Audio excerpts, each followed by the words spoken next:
For many of you longtime viewers of this channel, you might remember that in 2019, I made a little video on Teresa Earnhardt.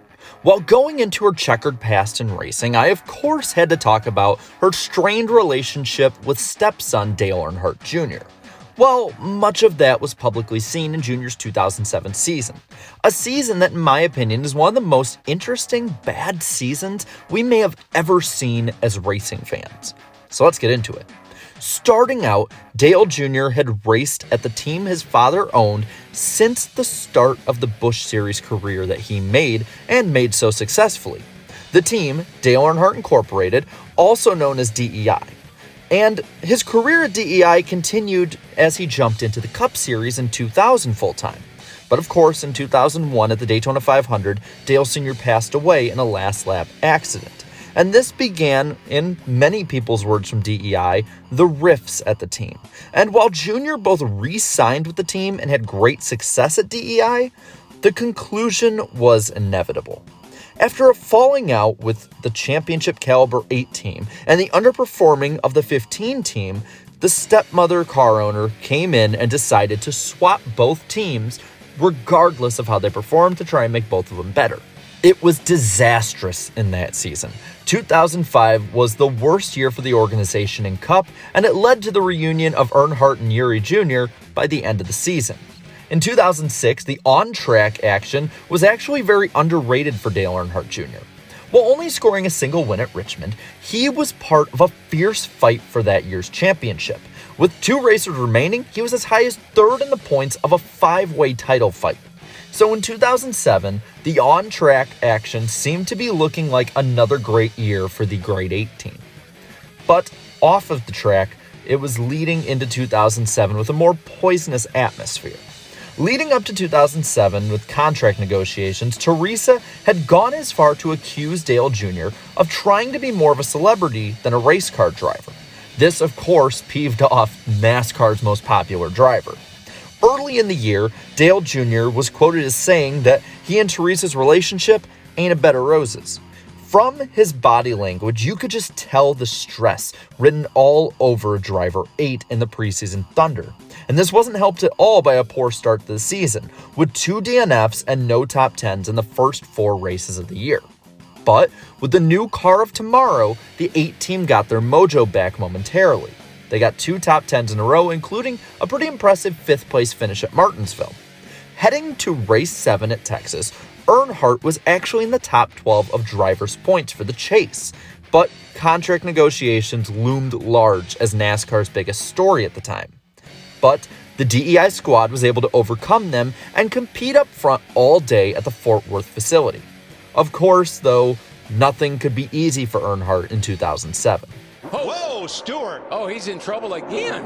Turn 4 again. Caution waves. Oh, and he got Dale Jr. Kyle just got into Junior. That was the 2nd and 3rd place car. Was being the key word. While Junior's team tried to repair the Budweiser Chevy, it was totaled for the day. As for Kyle Busch, though, he thought his Kellogg Chevy was totaled, but he reportedly left the track before it was actually official.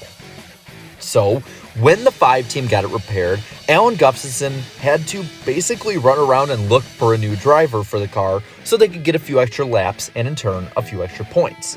With Shrub going MIA, the Hendrick team asked Dale Jr., the guy involved with the crash with Busch, if they could have him drive in relief, and he obliged. Here's one for the, you won't believe this.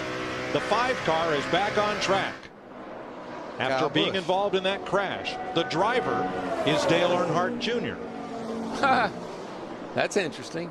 For the next few weeks on the track, Earnhardt would work to make up the points left on the table at Texas. In 3 weeks, he jumped from 18th in the standings to the final chase position of 12th. But the good times wouldn't last for long, as on May 10th, 2007, Junior dropped his nuke on the NASCAR world. I've told you all season long that when we have something to announce that we would announce it, so we're calling this press conference here today to announce that after a year of intense negotiations and intense effort on behalf of Dale Earnhardt Incorporated and JR Motorsports that we decide that it's time for us to move on and seek other opportunities to drive for a new team in 2008. Earnhardt would reveal that the negotiations to re-sign with DEI were never even close to reaching fruition. Dale Jr. wanted majority ownership of his late father's race team, a demand that Teresa Earnhardt would never capitulate. It was a shock to fans everywhere, and rumors swirled everywhere even before the announcement, one being that JR Motorsports would go to Cup with DEI teammate of Dale Jr., Martin Truex Jr. racing for him, but Jr. not racing for himself, and then Hendrick giving support. It was all over the place, and nobody knew what was real at the time. Many fans were thinking that he'd of course head to RCR and race his father's legendary number 3. But in wanting to make his own legacy, that was out of the question. Others brought up Hendrick Motorsports. I mean, he drove for him a few weeks earlier at Texas, but Mr. H quickly cited that there was, quote, no room at the inn. He had 4 drivers already, and all of them were starting to look competitive at that point of the year. This led to what many thought were 2 realistic options that kept rearing their heads up: Joe Gibbs Racing and Ginn Racing. But while off-track activities were to be seen on the track, it was continuing to really blossom into controversy.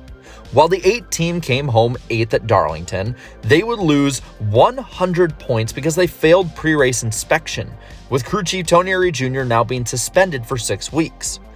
Usually this would really set a team back, and he dropped to 14th place, so of course it set him back in the points.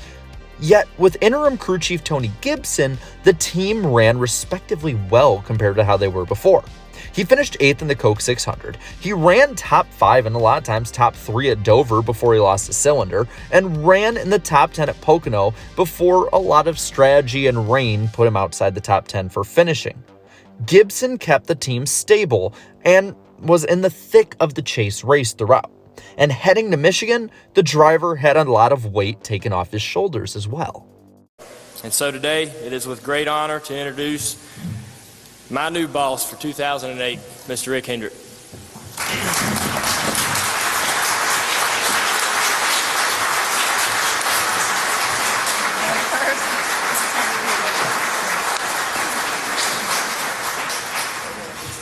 This was a huge announcement. It was like Brett Favre joining the Minnesota Vikings, or if Michael Jordan had went to the Detroit Pistons. It just was something that nobody could see. In the eyes of Junior Nation, he just joined the evil empire.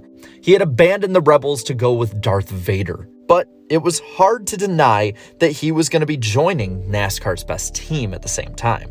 The deal would span for 5 years, from 2008 to 2012, offering long-term stability as well as great equipment.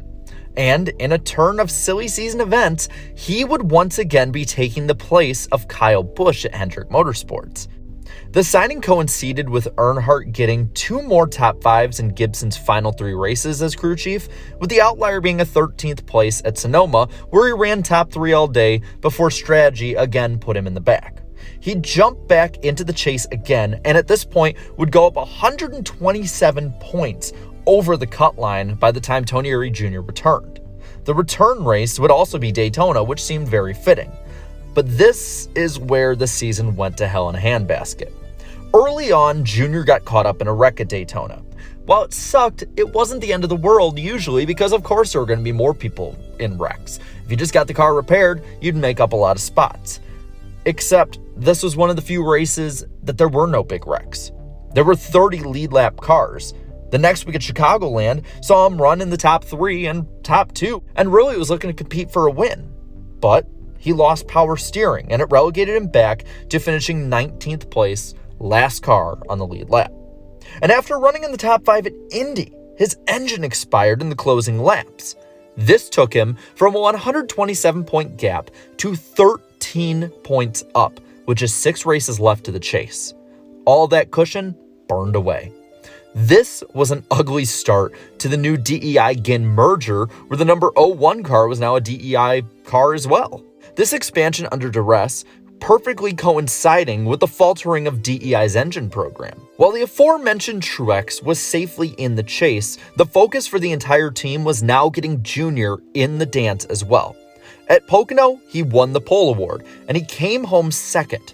The only problem is that Kurt Busch, the man who sat just 13 points behind him, won the race after leading the most laps. In 4 races, Junior went from being 127 points, or nearly a full race's worth of points above the cut line, to now 7 points under it. It seemed like he'd once again regained his chase spot though, as Kurt Busch was faltering at Watkins Glen, and he was fast, being second or third for most of the race again. But, again, an engine failure ended his day, and he'd go from running 3rd position to finishing 42nd. And after a mediocre 12th place run on a Tuesday running Michigan race, he'd sit 163 points out with 3 races left, well over a full race worth of points behind. The odds of winning a championship with DEI were slim to none. But he and his team valiantly raced and fought in the top 5 for the remaining 3 races. They finished 5th in the Bristol night race and at California, but his chase bid ended for good while fighting for a 2nd place finish with under 5 to go at Richmond. Yet again, another blown engine taking him out of the fight. In the final 7 races before the chase, the 8 car went up in smoke 3 times, all while running in the top 5. From New Hampshire to Richmond, he went from being 127 points in the dance to missing it by 201 points. He hemorrhaged over 325 points to the cut line over 9 races. In the end, the deficiencies of the 8 team were just too much to overcome. Now, it was just about finishing strong and giving people something to look forward to in 2008. But instead, the DEI era would end with a whimper and a bit of controversy. At Kansas, incidental contact between he and Hendrick lame duck Kyle Busch took Busch into the wall. An awful move made even worse by the fact that Busch's team was in the thick of the championship fight. Junior's aggression early in the race essentially ended Busch's season. At Talladega, he was dominant and he led a lot of laps, but for the 5th time in the season, a blown engine ended his race. And 3 of his last 4 races at DEI would end or essentially end with crashes, a sad way for a popular era to end. The 2007 season for Dale Jr. was one that, while a stress-filled one for the driver and those around him, was one that could probably not have even been written by Hollywood writers. Just everything that could go wrong did, and they continued to fight through it. But even now, 15 years later, it still is amazing to look back on just how much happened to one driver in one season. Now, I want to pass it all to you, though. How crazy was Dale Jr.'s 2007 season in your book? Were there more crazy ones you can think of? Let me know down in the comments below. While you're at it, leave a like on this video, share this video, and subscribe to my channel for more great NASCAR content like this. To all my members, thank you so much for your support. And until next time, have a good one.